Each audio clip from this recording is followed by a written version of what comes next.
Greetings, Lefty Lucy coming at you.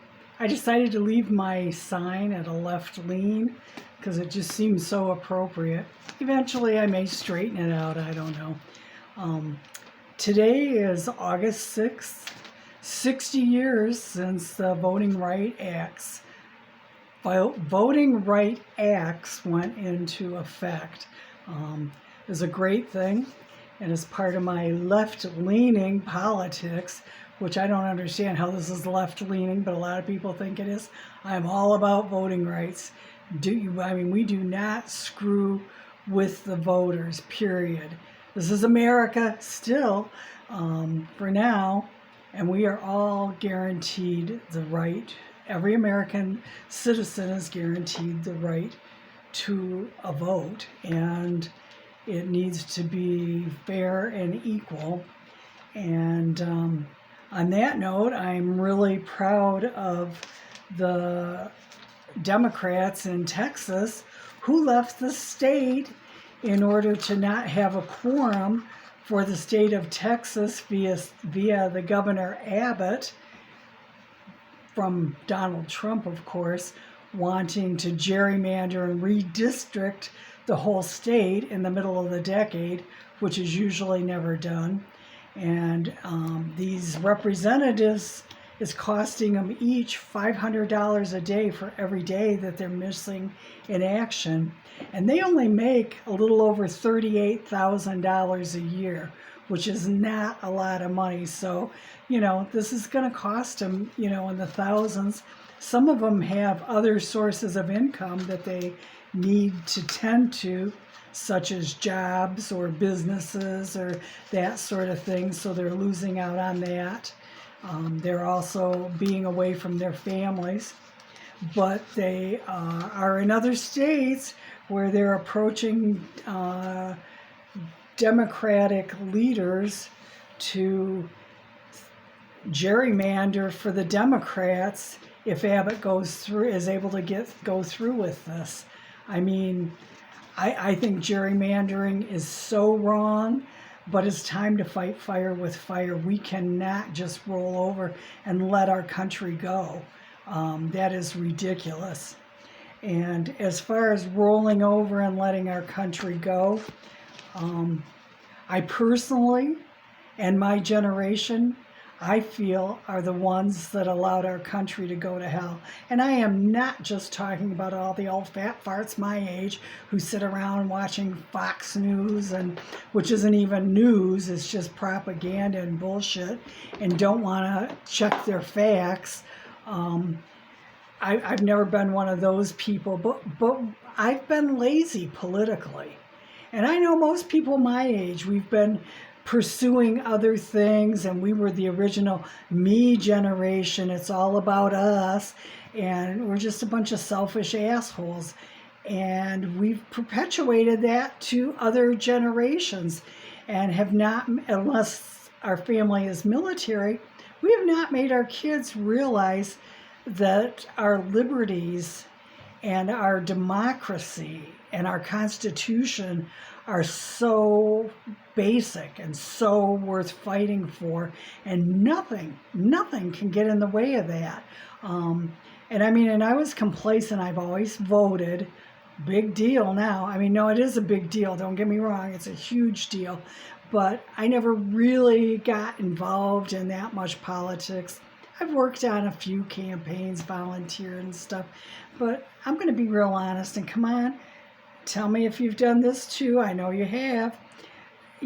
Have you ever voted for somebody on the ballot that you really had no idea who they were, but it's like, okay, well, they're of this party, so I guess they're okay, instead of making yourself really well informed?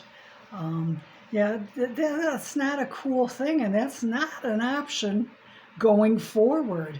We can't keep doing this, and we need to instill in future generations that democracy and our freedoms are definitely worth fighting for. And we cannot be limiting people's ability to vote or dividing up districts so that it leans one way or the other. And the Democrats and the Republicans are both guilty of doing that. It's not just a Republican thing. And by the way, sorry about that. That's the cat. Get down from there. Come on. Sorry about that. Let me get this back where it's supposed to be. Anyways, alrighty, here we are. And I'm checking out to see what else I made notes on. That anybody ever hear of Brad Finstad, representative from Minnesota? He and some others sent a letter to the Canadian consulate wanting to know what their plan is to stop the wildfires and prevent them in the future, because basically the smoke from Canada is ruining Minnesota's outdoor fun for the summer. It's like, right, dude? Yeah, I'm sure they're just deliberately starting fires and letting them go and whatever, you know. And by the way, when I was trashing My Generation, reminds me of an old Who song, talking about my generation. Whenever I start doing this, if I had rights to do this, I would be playing the Doobie Brothers Taking It to the Street song. Love that song. Totally in this moment. You know, so I don't know if I'm going to be able to stretch this one out. I forgot to grab the rest of my notes.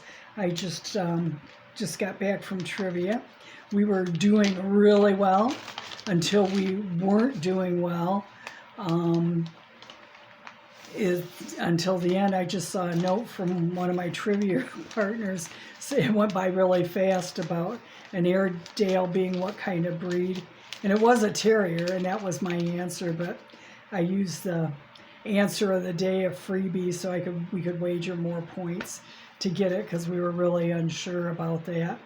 And that's something, you know, I'll be sharing a lot on this personally too. Anybody who knows me knows that trivia is my jam, and that's what I love doing. And I'd always wanted to play and was never able to until a couple years ago. And now, because I don't have a ride or good transportation, now if I can get a ride, I play it like several different places. You know, we win some, and it's free to play, that's the thing. And you can win gift certificates and prizes and that sort of thing.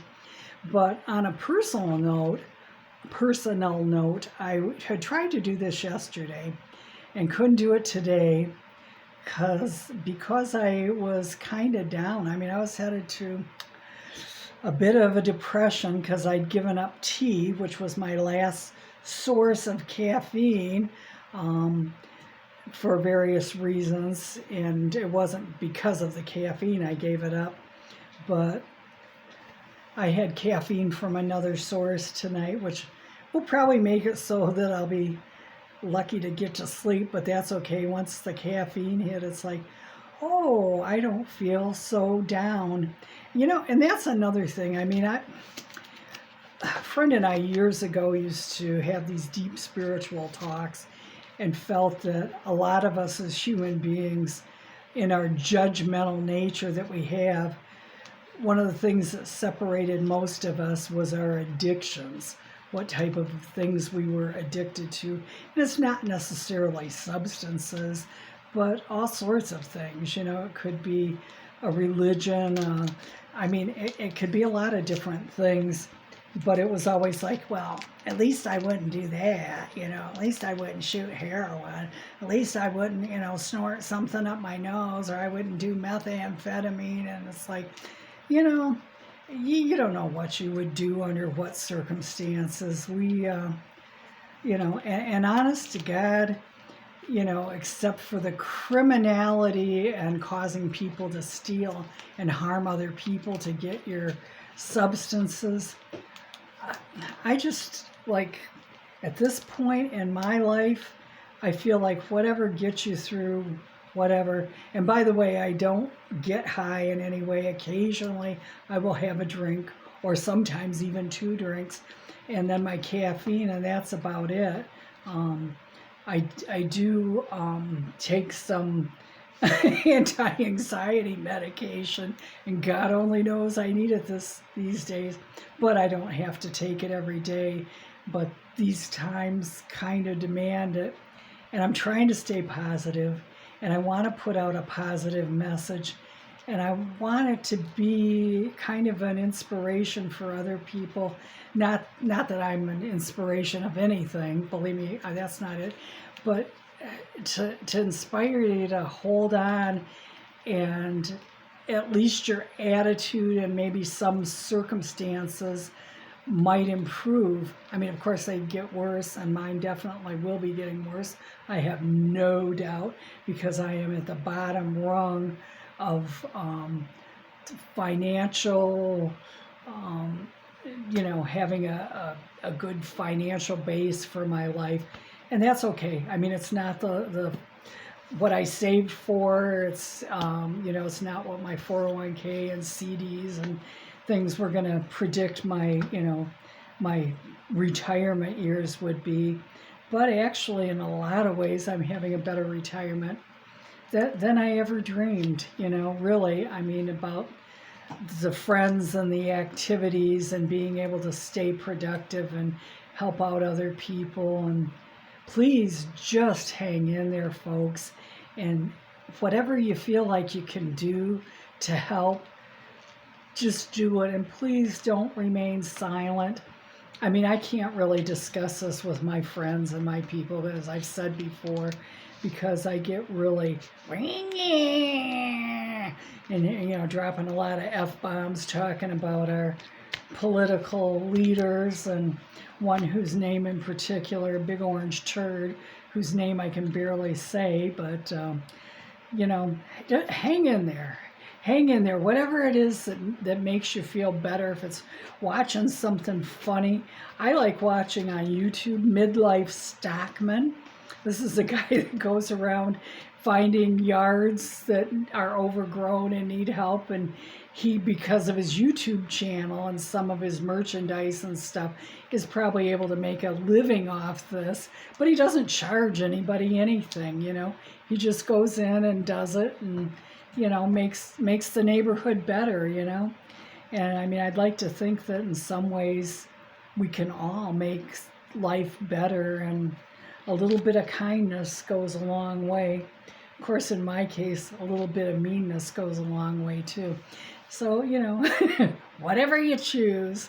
But thanks for listening. I think I'll sign off now, because my mouth is far outpacing my thoughts. So until next time, make it a good day, and just hang in there. Hang in there.